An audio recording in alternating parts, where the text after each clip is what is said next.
All right, and we're back for another episode of Inside Sports Fantasy Football. It's Gerald Glassford coming right at you here from Inside Sports Fantasy Football, the Lakers Fast Break podcast, and Pop Culture Cosmos. Welcoming you to another great episode, and also want to give a big shout out to a new radio network that we are now a part of, and we cannot thank them enough for being a part of it, and that's the Cuyahoga Valley Radio Network in Ohio. So we cannot thank them enough for being part of the radio network. We just truly are excited now that we're on the radio with the Cuyahoga Valley Radio Network. We just cannot thank you enough for just going ahead and playing Inside Sports Fantasy Football. But the man is here right now. He's going to tell everybody out there in the CVRN and also our great listeners out there on the podcast what's going on with fantasy football. Is my good friend. You got to check out his podcast, The Voice from the Underground, today at every single major podcast outlet. They have great conversations on pop culture, politics, cigars, and so much more. You got to check it out today at the VFU. It is my good friend, one of the three great guys from the VFU, Mr. Jasen Dutch. What's happening, man? Or not much, man, but we're on the radio now. So I'll tell you what, it's a great on the radio. Yes, on the radio indeed. So we just cannot thank CVRN enough for being a part of it. But I'll tell you what, my friend, it was a very eventful week 11. So I'll tell you what, we in the NFL. So, first off, did you have, like I said before, did you have a good week as far as your fantasy team is concerned? Because I'll tell you how I did here as soon as you're finished.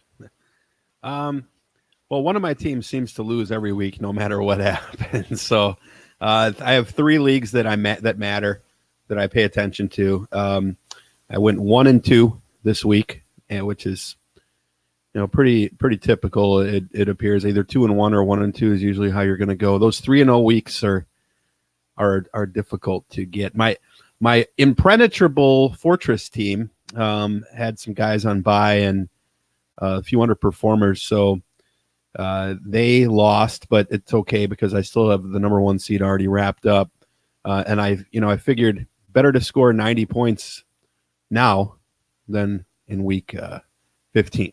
So definitely happy that I lost in one of my leagues. Well, my friend, I want you to go ahead and reach out and virtually touch my shoulder. Okay. Okay.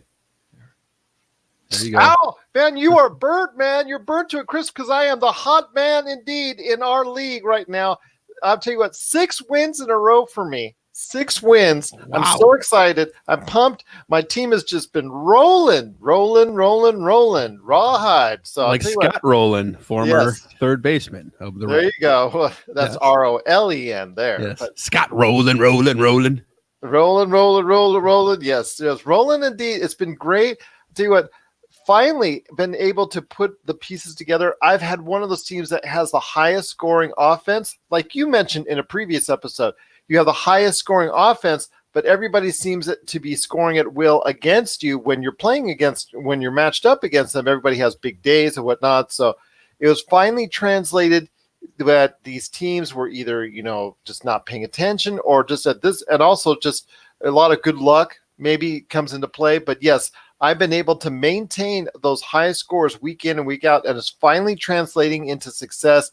Just keeping steady, keeping healthy players in there that are productive, and focusing in. If I need to go ahead and plug a hole in here or there, just to go ahead and focus in just basic fundamentals. Just what I've been learning from you guys here on the show, but also what I've learned over the course of many years is just those basic fundamentals. You stick to it, you pay attention to your team, you can come back from pretty much any deficit. So I'm now in the mix of the playoff race, and I'm just so excited indeed. But you know what, you should say about yourself? What's that? I'm sizzling right now. That's what you should say. I don't know if you heard that or not. But barely heard that soundbite. You really heard that sound? You barely heard that soundbite? Oh gosh, I don't know. Oh, I know. I know why you didn't hear it, because it wasn't plugged in. Let me play it for you. Let me play it for you again there, Gerald. I was a really good student at the best school. I'm not like a smart guy, okay? Yeah. All right, whatever. Let's not get into that right now, my friend. That's for your show, The Voice from the Underground. You're a smart guy when it comes to fantasy. Yes. Football, apparently. Well, at least for this, Yeah. at least for the past 6 weeks, it's just been a great run so far. But to all those fantasy owners who are kind of down and whatnot, there is still time to make up right now. I think the fantasy football playoffs are still 2-3 weeks away. Am I not correct? Well, depending on your league, yeah. Most leagues, I think, play 13 games, so this is the last hurrah. Hurrah! Yeah, if you have, if you're in one of those leagues that plays into week 17, or possibly you're in a league where there's only 2 rounds to the playoffs, then you might play into week 14. But I have not been in a league that played a regular season game in week 14 in a very long time. Probably been 5-6 years. So yeah, I think most people are wrapping things up this week. Well, fair enough, but there is still time for many football teams to go ahead and make the right moves out there. One team in particular, if you're following them or you utilize players on that team, is the Seattle Seahawks. They're obviously doing a great job at 9-2 overall as a regular football team out there in the NFL. But I want to ask you this. There was a major change in the way they go ahead and distribute the rushing attack at this point in time, involving someone that's I drafted very high, and I know a lot of other people drafted very high as well, and that was Chris Carson. I took a gamble and benched him this week, and it paid off for me because I had someone else in there. It was going to go. That was very productive, so I'm very thankful for that. But for all Chris Carson team, for all team owners out there that have Chris Carson on their team, it's kind of nervous time because Rashad Penny took off, and if you don't have him, as you always like to say, handcuffed to each other, and you don't have him as a backup as far as Rashad Penny is concerned, that's kind of concerning if you're that's kind of concerning if you have Chris Carson on your team and you see someone else getting all the rushing yards at this point in time in the season. Right. Well, it kind of came out of nowhere. Rashad Penny was a guy who I didn't particularly care for out of college. He had a very poor, the overall aggregate of his rookie year was poor. He's been poor this year up until this week. He only had 1 week, I believe, where he had over 10 fantasy points, and 10 for me is sort of the barometer. If you get 10 points, PPR or not, really, out of a position, then at least you probably didn't start a dud that particular week. 9 sometimes is acceptable, but maybe from a tight end. But as far as Chris Carson goes and Penny, number one, yes, you should. If you had Carson, you could have easily acquired Penny either via waiver wire, or unless you're in a super deep league, you could have traded nothing to get him. So it's sort of unforgivable to not have a handcuff, especially on that team, because Penny was not like, I would argue that it would be harder to have gotten, say, Madison or Bonifant, or however you pronounce his name, from Carolina, the backups to Delvin Cook and to CMC, than it would have been to get Rashad Penny. But Rashad Penny came out of nowhere. Either way, even if you have him or not, you're kind of still screwed, because I don't think you want to start both, and you might be in some trouble. I personally think that Carson is by far the more talented running back. He just has butterfingers, so it's weird. It's I really don't know what to say. But Seattle, as a team, had a down week this week. I'm surprised you would have benched Carson. It goes to show what I know, because Philadelphia's defense is somewhat porous. They're worse in the secondary than they are up front, clearly. But at the same time, Philadelphia is one of those teams where you're never surprised to see them give up, 3-4 touchdowns. So it's an interesting move, especially against Seattle, as a pretty high octane offense. With Russell Wilson, who's an MVP candidate despite his down week this week. I think he had 12 fantasy points when I checked it out earlier. But a lot of quarterbacks had down fantasy weeks. In fact, most quarterbacks didn't have a very good fantasy week this week. I mean, look at what Jared Goff did. So if you started Russell Wilson over Jared Goff, then you feel very good about yourself, especially with Mahomes being on bye and Cousins being on, having been a hot hand lately, having been on bye. The nice news is that the buys are over. So yeah, I really can't tell you what to do with the Seattle situation, because I've read reports that say Penny is on the upswing. I've read reports that say Carson is possibly below Penny at the moment, but I don't buy it. I think Carson is a better overall talented football player, and in the playoffs, I think that Seattle wants to get him going. So I don't know what they're going to do, put some stickum on his hand or whatever, have him walk around with the ball in his hand like, what was that, Higher Learning, I think it was, some movie with Omar Epps here. I think that was it. So it's going to be interesting to see how that plays out.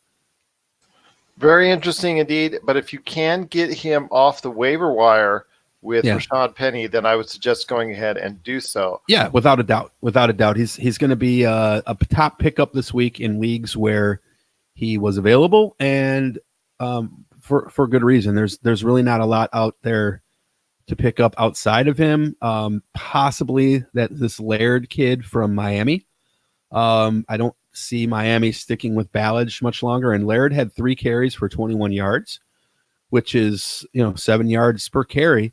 It's 3 carries, right? I get it, it's 3 carries, but Ballage had 9 carries, I think it was, for 5 or 6 yards. I don't even know what his stats were, but that's a Ballage day, right? He sucks. So yeah, there's a couple of guys out there. But there's been a few running backs who were, hot pickups. Bo Scarborough, he's been okay, but he hasn't done great. The Scott kid, Brian Scott, I believe, from Atlanta, who stepped in for their starter when he went down, and he hasn't done anything. He's failed to impress. You've got just a mixed bag everywhere. I mean, you had down weeks from a lot of players this week. I think the number one fantasy week was the Saints and the Jets. I mean, who would have thought the Jets would be the number one fantasy points producing team this week? Sam Darnold, I'm telling you, man, just finally coming into his own. Stop seeing ghosts. Now he's going to go ahead and start performing maybe at an adequate level going forward.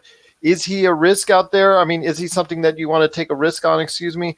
Do you want to go ahead and maybe, if you need a quarterback, reach out to him? Oh, sure. He has been the hot man lately. Yeah, I mean, if you don't have any other options, especially this week, is he playing, if memory serves, the lowly Bengals. So, this is a week where, if you play confidence pools, there's an interesting tie in there, because sometimes we have a tendency in fantasy football to just lock guys in. But when you're playing confidence pools, which I do, one of the things that I notice, and this week is a week for sure, is like there's a lot of games that are very difficult to call. Buffalo and Dallas, for example. Who on earth knows who's going to win that game? Indianapolis and Tennessee. I have no idea who's going to, probably win that game. Pittsburgh and Cleveland. Tampa Bay and Jacksonville. San Francisco and Baltimore. The Rams and Arizona. Denver and the LA Clippers, I like to call them still. Minnesota, Seattle's probably going to go to Seattle, but most of those games are really, really close. You're talking about a line of, 1.5 to a pick 'em to maybe a 3 at the top end. And what that tells you from a fantasy perspective is watch out, because guys aren't really going to know who to start. There's a lot of even matchups this week. There's no real matchups, maybe with a couple of exceptions, where you're going to have a blowout. So you can count on your running back being in there, or a blowout in the other end where you can count on your receiver being in play in the fourth quarter. So it's going to be a difficult week for fantasy football players to really gauge what's out there. You really got to take a deep look and play those matchups, and hopefully you get them right. One team I want to go ahead and focus on before I hear your final thoughts on Week 12, and that is what's going on with the New England Patriots. I mean, Tom Brady, 17 for 37.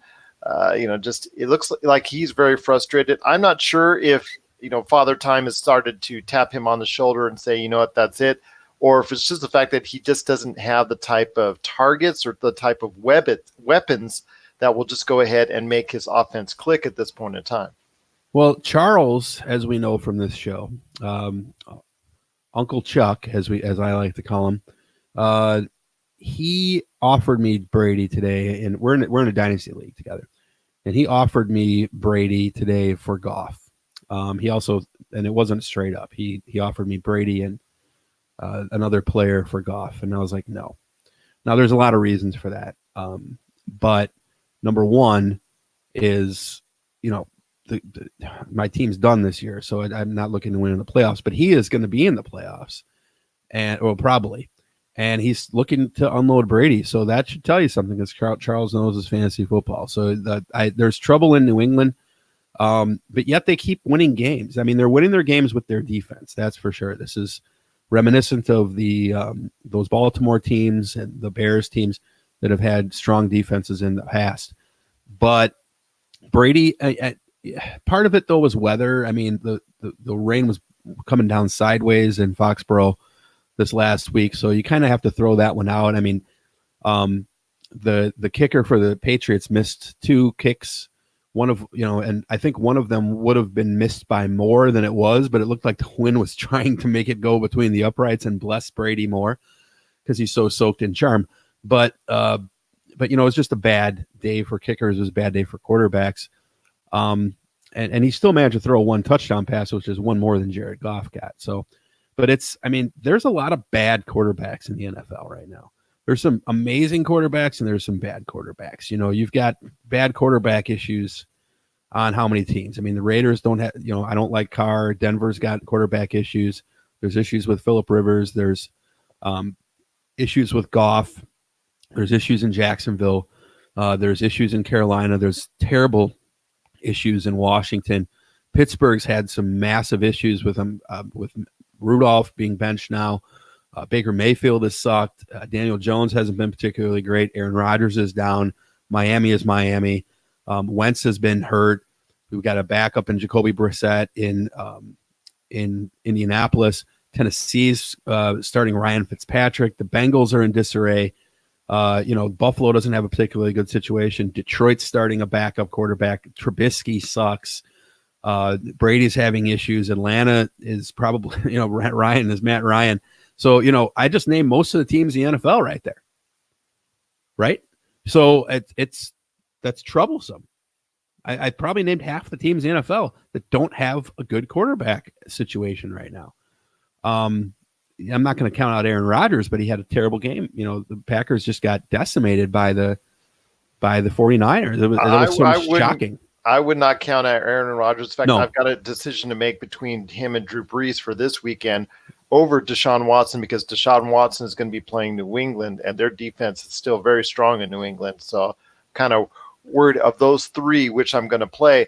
And the only reason why I say Aaron Rodgers, because you have 3 damn good quarterbacks. See, now you should have traded one of those guys. Well, I was trying to offer, but nobody was biting. So I'm not going to give one of those up. I mean, and 2 of them I found on the waiver wire, which is really kind of interesting indeed. But with Aaron Rodgers, I mean, yeah, I want in that league.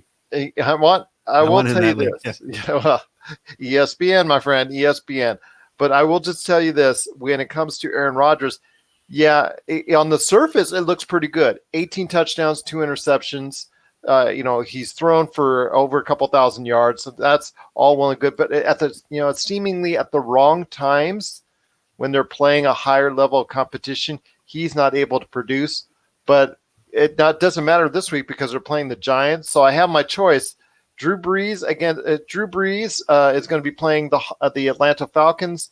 You've got, like I said, Aaron Rodgers playing the Giants, and you got Deshaun Watson playing the Patriots. So, I mean, I'm leaning Rodgers or Brees, but I don't know which way to go. Even though Brees has done very well lately, Rodgers is playing against the Giants, and you know how bad they are.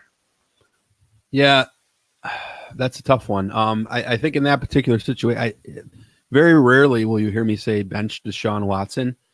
This week would probably be the only. And I made a trade for Watson a couple weeks ago on my really good team, and I traded Cooper Kupp for him for 2 reasons. Number one, I could see the Rams falling apart, and Cooper Kupp's had a great year, but he hasn't done anything now in 3 straight weeks, and that include not including the bye. So, but Deshaun Watson, he has a really, really strong schedule in the playoffs. So this might be the only time that I would recommend that against New England. The Packers are playing the Giants, right? The Giants, yeah, this week. So that's a really good matchup. And then the other one you said you had was the Saints. Let's see who the Saints are playing here. The Saints. Falcons. The Saints. Oh, well, yeah. Wow, that's a tough one. Atlanta can't stop anybody. But neither can the Giants. Yeah, the Giants can't stop anybody either. I would say that there's a possibly higher chance that the Giants would do better because the Giants do have a pass rush at least.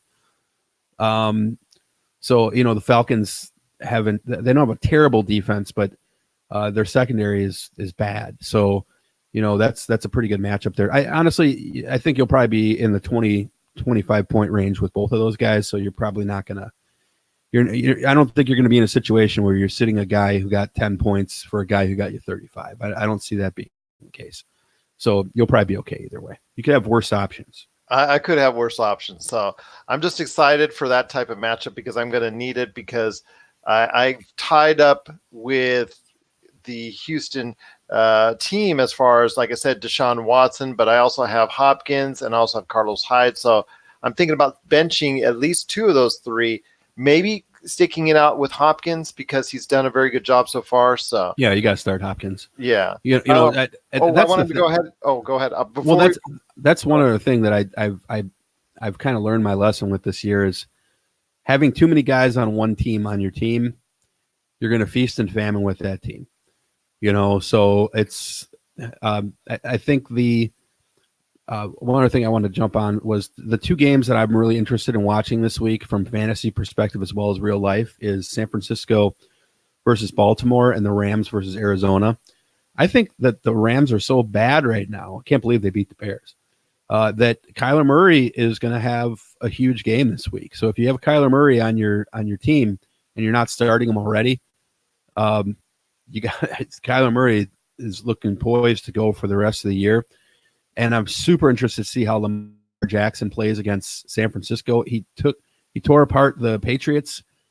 I'm telling you right now, if Lamar Jackson does this, has anything more than 250 yards and 2 scores against San Francisco, which I think he probably will, you got to put him in the MVP conversation like all of a sudden.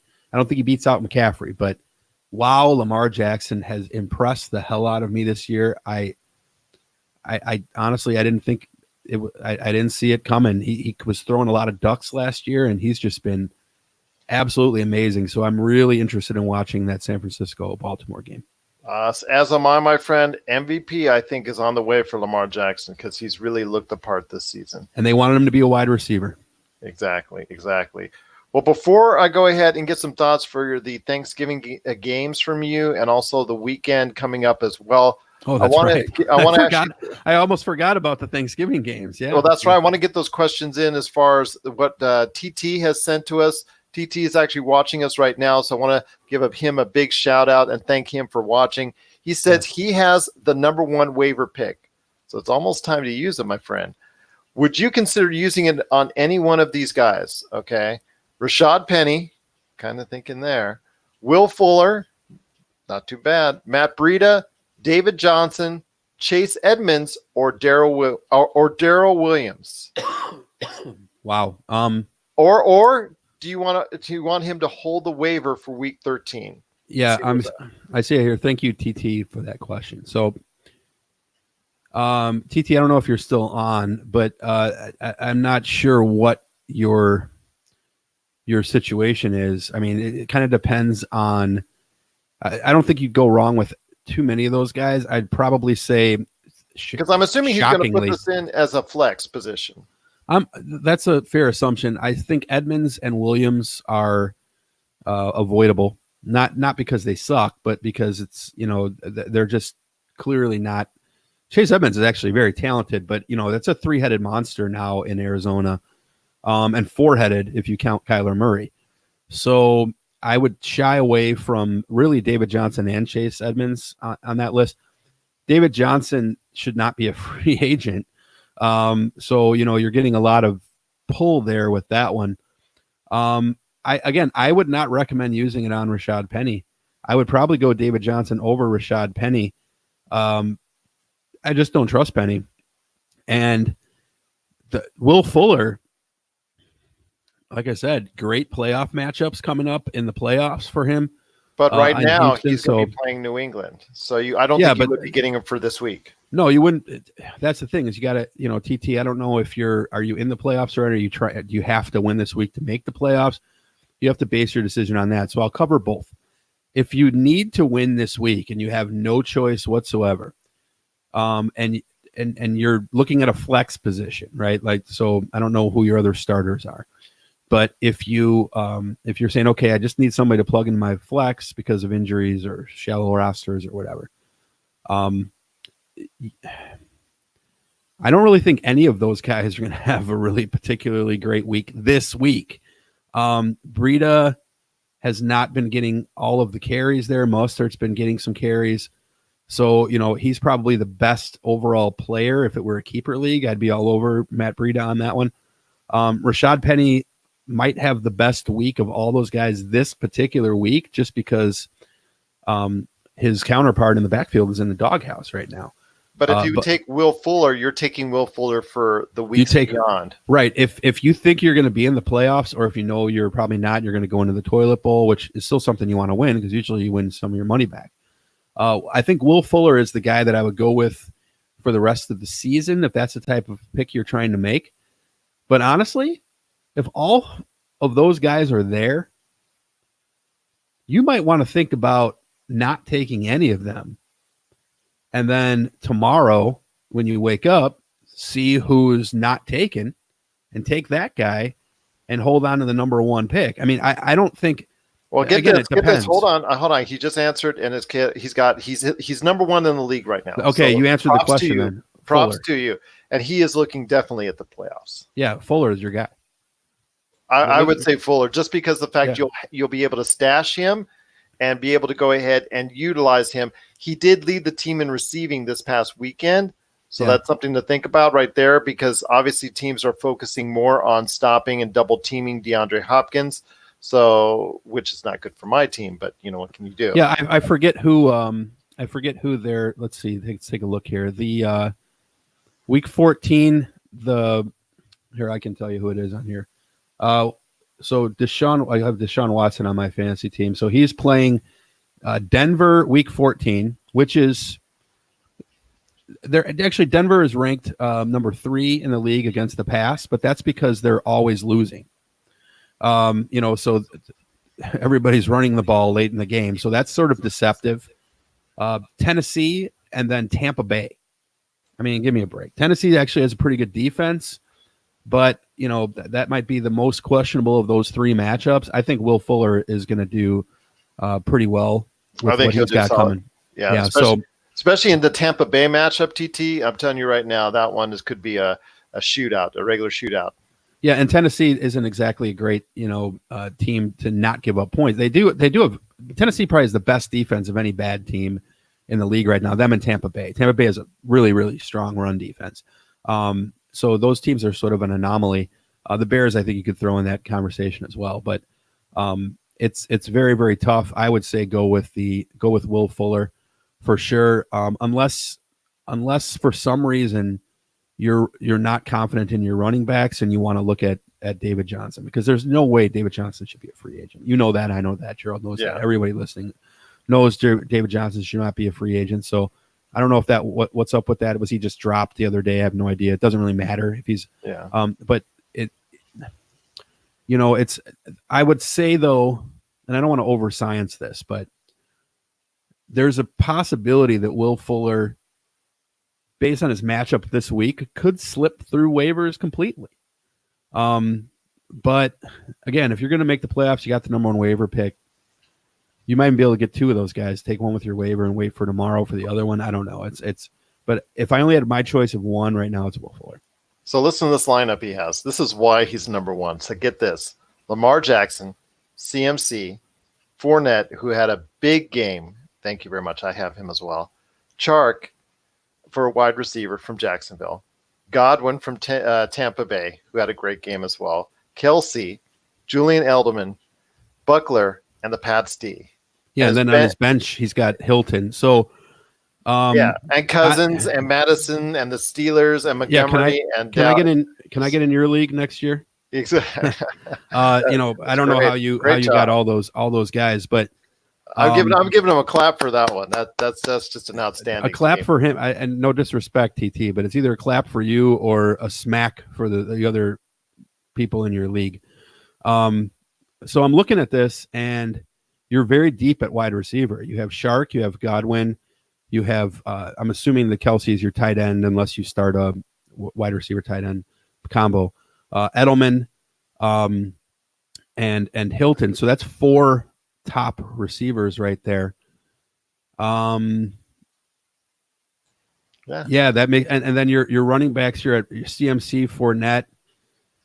What I would do is I would pick up Fuller, and then tomorrow when you have maybe drop your other defense. You don't need the 2 defenses. It's pointless.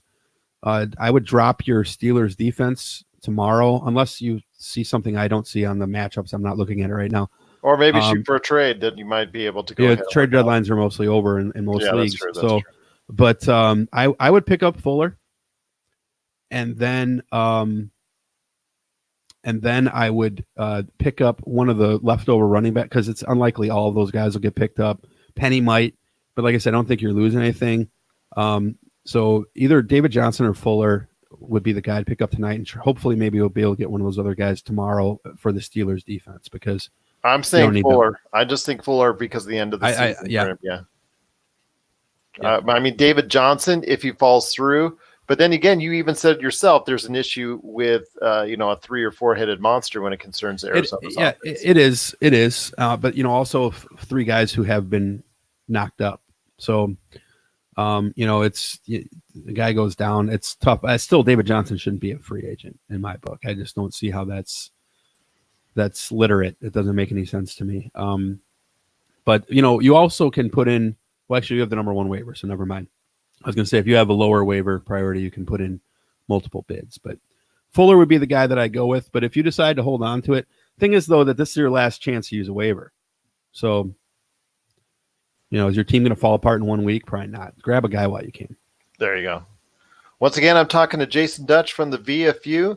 If you got a question for our show, Inside Sports Fantasy Football, if you're not watching us on YouTube on either the Pop Culture Cosmos channel or soon the Inside Sports Fantasy Football channel, want to go ahead and send us an email at isfantasyfootball@yahoo.com or Inside Sports FF on Twitter. That's at Inside Sports FF on Twitter, or isfantasyfootball@yahoo.com. Or if you leave us that great 5-star review for our show on Apple Podcasts, you can go ahead and, like TT, get your question answered right here on the show. My friend, it's going to be some great times because we've got some games, actually a lot of games coming up early. Of course, the traditional Thanksgiving games. But I want to hear your thoughts on the way out before we go ahead and close it down this week. And I want to hear your thoughts on the Turkey Day games and going forward. What do people need to and thank you, TT, for going ahead once again and sending us in that question. And also as well, your thoughts on the Turkey Day games coming up. Okay, so the Turkey Day games are the Bears. I had to pull it up here. The Bears and Detroit. So that's the first game. I think Montgomery is going to probably do well that game for the Bears.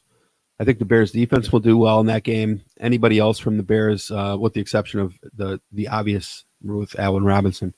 He's an every week start, despite Trubisky's struggles. I think that, but outside of him, I think Montgomery is going to have a good game this week, and I think might even score a couple times against Detroit, because Detroit's just, they're back to the bag over the head days. It's sad. Weren't they 3-0 or 3-0-1 to start the season or something like that? They start off great, and then things went downhill from there. Only the Lions can do. Only the Lions can do. Yeah, the Lions and the Cubs. But then you have Dallas and Buffalo from Detroit's side. Scarborough does look like he has a burst in him. They've got 2 really good wide receivers, so there's a couple guys there to start on Detroit, even without Stafford in. Marvin Jones Jr. is a great flex play. Galladay is a wide receiver too at this point. When Stafford's back, he'll be back to top 6 wide receiver in the league. But for this week, he's a wide receiver too. So he's a start. For Buffalo, there's really nobody outside of Singletary on that team, and maybe their defense that I like. I don't understand how Buffalo is winning, but they're more of a collection of parts than anything else. Dallas has a lot of guys. The weird one on Dallas is Randall Cobb. I keep waiting for him to regress, but he's had, a few straight weeks in a row here, and I just don't know. I think this is the week where he regresses against Buffalo. So I probably would, if you've been riding Randall Cobb lately, I might put Randall Cobb on my bench. Prescott's an all-day start. Ezekiel Elliott obviously is an all-day start. Make sure you have, Pollard, his backup, because Ezekiel Elliott's going to get a lot of work this week, and Buffalo has been known to hurt players. And then the late game on the 28th is what? I'm not seeing it here. I don't know what the late game is on the 28th. I'm not finding it. Is there only 2 games this year? I'm checking into it right now, so let me get this right here. So yeah, I'm not. I found it. It's the Saints and the Falcones. Okay. So I mean, there's a plethora of fantasy options here. Especially the obvious on the ones. New Orleans side. Yeah, especially on the New Orleans side. Those should pretty much speak for themselves. I would say the one sleeper on that one maybe be Teddy Ginn Jr. Against the Falcons. He's been, Drew Brees has looked at him a lot. If you have Ginn Jr., he's on your waiver wire. He might have a really good matchup this week against Atlanta. Again, who can't? They just have a revolving door in the secondary. And then Matt Ryan should get a lot of garbage points this week. I'm figuring this game is going to be about 38-24. So Matt Ryan should rack up some decent stats for you, the same as Julio Jones and all that good wide receiver core they have on the Falcons. So. I don't think anything shocking in that game, with the exception of possibly Ginn. I don't see. I want to say his name's Brian Scott. I could be making a mistake. The backup running back for Atlanta, who's starting right now, but he is just not impressed, and I don't see him impressing against New Orleans. So that's one guy I would not start. But outside of those, there's a lot of points to be had. The Saints defense would be a great play this week too against Atlanta, I think. Fair enough indeed, my friend, but it still looks like it's going to be a great weekend in the NFL. A lot is on the line for a lot of fantasy teams out there. It's just going to be great to see all the maneuvers and the last-minute things that people have to go ahead and do to go ahead and prep their team. In fact, my team, I'm hoping to stay, sizzling hot, hopefully going into the playoffs. Now that it looks like I am going to make the playoffs, so I'm so thankful for that. On Thanksgiving weekend, of course. Any last thoughts on the way out, my friend? No, but just be thankful for what you have, people. Don't go shopping. Spend your day with your family. Spend your day watching football. Spend your day eating turkey. Spend your day, practicing whatever faith you practice, and give thanks for the fact that we live in a nation, despite our turmoil and despite our divided nation, divisiveness in this nation politically and stuff like that, where we get to spend 45 minutes a week talking about guys running around, throwing around a piece of leather. We're truly blessed to be in this country.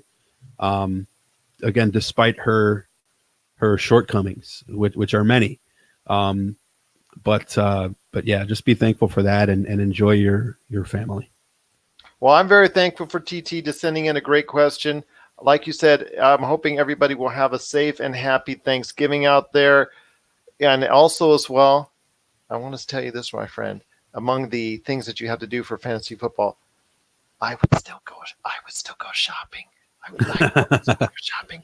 Black Friday, I told you, that's my real holiday. Yes, I'm thankful for so many things, and I will be spending time with the family, and I'm so thankful for that. But you know me, I love Black Friday. I do episodes on the Pop Culture Cosmos, so man, I just can't. You know what Kathy Bates would say about Black Friday? Oh my gosh, The devil. Oh, I'm sorry. I don't want to get into the same argument we had last week in regards to Black Friday. So, but also thank you. I am thankful for you, my friend. You've been a great podcasting ally, Voice from the Underground, for over 2 years now, and just the whole podcasting community is something that I am genuinely thankful for. It's a great community of people. So. As am I. I'm also thankful for CVRN, that's the Cuyahoga Valley Radio Network, for allowing us to be a part of your show out there. I'll tell you what, thank you so much for doing that.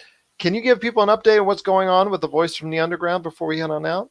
Yeah, you know what, we're debating whether or not we're going to take a break for until after Christmas. But I think we probably won't. So we may not have a show next week, but we'll see. Voice from the Underground, for those who don't know, if you're on say the Cuyahoga County Radio, is Voice from the Underground is a juxtaposition of politics and pop culture. We take politics and we take pop culture. We sort of mesh them together. We'll take a TV show or a movie and we'll put it in context of the social issues, race issues, political issues, religion issues, those sort of things that we see in the United States today. We've done movies like Black Panther and Zootopia and the Watchmen television show, Crash, just so many different things. And then once in a while we'll have like an all political show. We had a CBS radio political analyst on the show the other day. And despite some audio issues, had a really good conversation about impeachment, which is something that we haven't really touched on yet, surprisingly. So we do talk a little bit of sports here and there, but usually somehow Kaepernick makes his way into every show. And I don't know how that, because Big Haas loves Kaepernick, but yeah, we talk about whatever, and we try to listen to ideas that we may not necessarily agree with. So check out Voice from the Underground. You can check us out at www.vfupodcast.yolasite.com. That's YOLASITE, or search any podcast app for Voice from the Underground. And for us over here with the Pop Culture Cosmos, we had a great episode on Monday talking some Baby Yoda, among other things. Baby Yoda, Mandalorian. Exactly, Mandalorian, Disney Plus, Frozen 2. It's yes, this is this one was a lot of stuff going on with Disney, but there's still a lot to talk about when it comes to what's coming up with the Friday show, the PC Multiverse. I'm going to have Jamie Monroy on from Game Source. He's going to be talking a lot about what's going on with video games that have given him a big impression with his favorite video games from this decade, because this decade's closing down. It's almost the end of the time of this 10-year period that we got. So I'm going to have friends on the show like you coming onto our show over the next few weeks, talking about the things that have impressed them in pop culture over the past 10 years. So it's going to start off with Jamie Monroy on our Friday show. The Lakers Fast Break. If I can get one of your partners, named TJ Johnson on the show, that's great. But getting him singled down for an appointment is kind of hard. But if I do, we're going to be talking about the Lakers, how they're doing so far. They're still on their road trip. They're still doing very well. They got quite the roster. Yeah, they do. They have the NBA's best record. I'm very happy for their success. We're going to talk about what LeBron's doing, also Luka Doncic in Dallas, to see if they're for real, and then also some possible NBA rule changes. If I can ever get track him down to get him to record with me, hopefully this week as well. So, and actually, I've got other episodes out there. Laker Tom from Lakerholics.net I recorded earlier this week, so you got to check that out if you're a big-time Lakers fan and NBA fan. And just a lot of great stuff going on right here with Inside Sports Fantasy Football.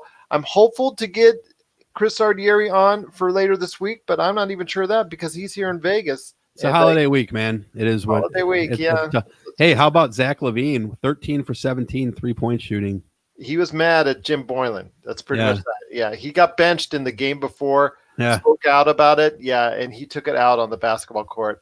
I wish you could do that every game, but because I have him on one of my fantasy teams. But yeah, it's not always the case with him. He's kind of up and down, so to speak. But it's the way it goes in fantasy basketball. Well, my friend, it's been a great episode. Again, thank you so much to everyone out there listening. Thank you so much to TT for participating on today's show as well with a great question. If you have any questions, again, please, you can go ahead, isfantasyfootball@yahoo.com, at Inside Sports FF on Twitter, or if you give us that 5-star review on Apple Podcasts, you can go ahead and send your question or comment there as well. Great episode, my friend. Cannot thank you enough for taking the time to doing so and stopping by here on the Inside Sports Fantasy Football program. I know you're not going to be here next week, so I'm going to try and see if I can get a fill-in for you. We'll try to get host Chuck B back next week for you. Sounds good. Sounds good, my friend. Have a safe and happy Thanksgiving to you, my friend, and all the success to you this weekend in fantasy football. Thank you, my friend. Same to you. And everyone out there as well. Best of luck this weekend, and have a safe and happy Thanksgiving from all of us. Don't forget to set your lineup. Yes. By Wednesday. Yeah. At Inside Sports Fantasy Football.